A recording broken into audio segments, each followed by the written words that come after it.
মুঠো হাতের শক্তি বেশি, মুঠো খুললেই তা দুর্বল। তা এমন কি থাকা উচিত এই বন্ধ মুঠোয় যা লাখের সমান? মানসিকতা এবং স্বপ্ন। মানুষ জন্মগ্রহণ করে, তার মানসিকতা সময়ের সাথে উন্নত হয়।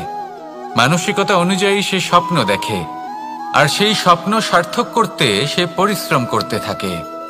কিন্তু খুব গুরুত্বপূর্ণ একটা কথা আছে যা আপনার মনে রাখা উচিত।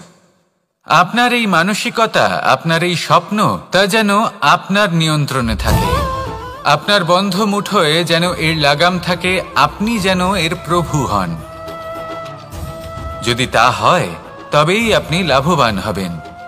যদি এরা আপনাকে নিয়ন্ত্রণ করতে থাকে, যদি আপনার মুঠো খুলে যায়, না পথ আপনার নিয়ন্ত্রণে থাকবে, না মানসিকতা থাকবে, না স্বপ্ন নিয়ন্ত্রণে থাকবে। আর যদি তাই হয় তাহলে আপনি আপনার ভবিষ্যৎ নষ্ট করে ফেলবেন। তাই নিয়ন্ত্রণ করতে শিখুন নিজের বিচার বুদ্ধি, নিজের মানসিকতা, নিজের স্বপ্নকে।